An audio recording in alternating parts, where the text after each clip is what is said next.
Hello students, welcome back on my YouTube channel. और आज के वीडियो के अंदर हम लोग सीखने वाले हैं परिपत्र क्या है।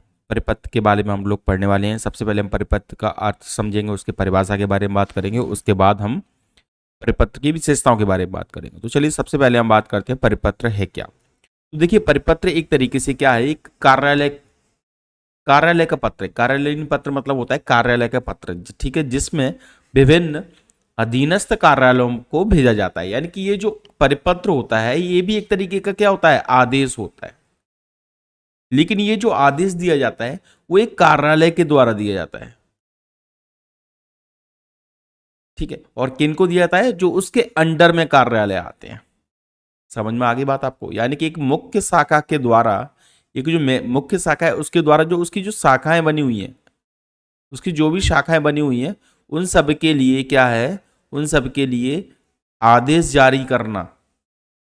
एक मेन कार्यालय है, मुख्य ब्रांच है, वो क्या करती है, अपनी जो सब ब्रांच है उनके लिए क्या करे, एक आदेश जारी कर दे। उसने एक आदेश जारी कर दिया तो वो उसको क्या बोला जाता है, परिपत्र बोला जाता है। समझ में आ गया क्या है। तो यही है कि यह एक कार्यालयीन परिपत्र है जिसमें विभिन्न अधीनस्थ कार्यालयों को भेजा जाता है। परिपत्र को गस्ती पत्र भी कहा जाता है। गस्ती मतलब ये क्या होता है, इंग्लिश में इसको सर्कुलर बोला जाता है। इंग्लिश में क्या बोलते हैं इसको, सर्क्यूलर।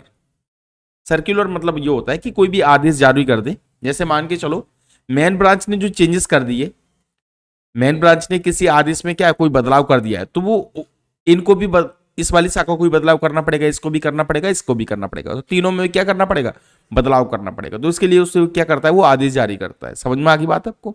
यहाँ पे अगर कोई आदेश जारी होगा वो तीनों को फॉलो करना पड़ेगा, इस वाले को, इस वाले को और इस वाले को भी। तो इसको ही बोलते हैं परिपत्र, ठीक है।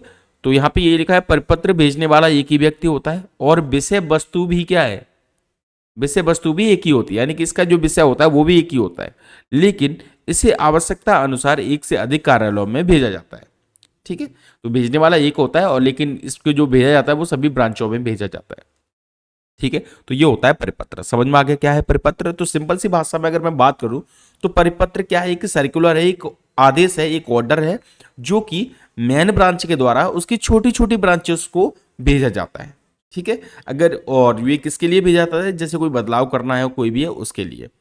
अब यहाँ पे हम बात करते हैं, यहाँ पे प्रतिवेदन को हटा देना, आपको क्या करना है, यहाँ पे परिपत्र लिख देना है, ठीक है। परिपत्र की विशेषता है।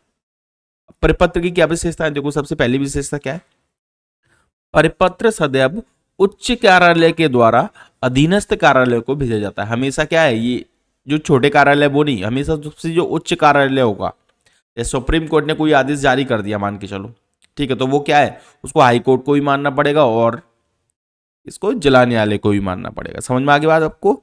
यानी कि अगर सर्वोच्च न्यायालय ने कोई आदेश दे दिया, सुप्रीम कोर्ट जिसको हम बोलते हैं, सुप्रीम कोर्ट ने बोल दिया ये आदेश इस तरीके से अब होगा, तो उसे क्या है, हाई कोर्ट को भी मानना पड़ेगा, जिला न्यायालय हैं उनको भी मानना पड़ेगा, और जो भी है उन सबको मानना पड़ेगा। तो ये क्या हो गया, एक तरीके से ये क्या हो गया, परिपत्र हो गया। तो यही लिखा है। दूसरा पॉइंट क्या है, परिपत्र में उच्च कार्यालय द्वारा कोई लिया गया विशेष निर्णय।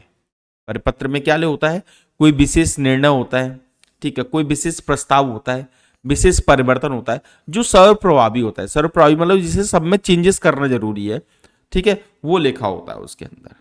समझ में आ गया आपको। तीसरा पॉइंट क्या है, परिपत्र में एक ही विषय होता है, ठीक है, अलग अलग विषय नहीं होता है, एक ही विषय के बारे में बात होती है। इसकी भाषा कैसी होती है, आदेशात्मक होती है, यानी कि इसमें आदेश दिया जाता है। और पांचवा पॉइंट है यहाँ पे क्या, इसमें संबोधन नहीं होता, संबोधन नहीं होता, सीधा सीधा क्या होता है, इसके अंदर आदेश होता है। आगे समझ में आप लोगों को क्या होता है, यह औपचारिक शैली में ही लिखा जाता है। किसमें लिखा जाता है, औपचारिक शैली में ये लिखा जाता है। तो ये होता है परिपत्र। तो आई होप आप लोग को वीडियो पसंद आया होगा। अगर आपको ये वीडियो पसंद आ गया तो प्लीज़ वीडियो को लाइक कर दीजिए, और इसी तरीके की और भी वीडियो चाहते हो तो प्लीज़ आप मेरे चैनल को सब्सक्राइब कर दीजिए। और जो भी आप जानकारी चाहते हो, जो भी आप जिस विषय में आप मेरे से प्रश्न, कोई आपका जो प्रश्न है जिसे आप हल करवाना चाहते हो, तो प्लीज़ मुझे कमेंट बॉक्स में जरूर लिख दीजिए। मिलते हैं नई वीडियो के साथ, तब तक के लिए जय हिंद, वंदे मातरम।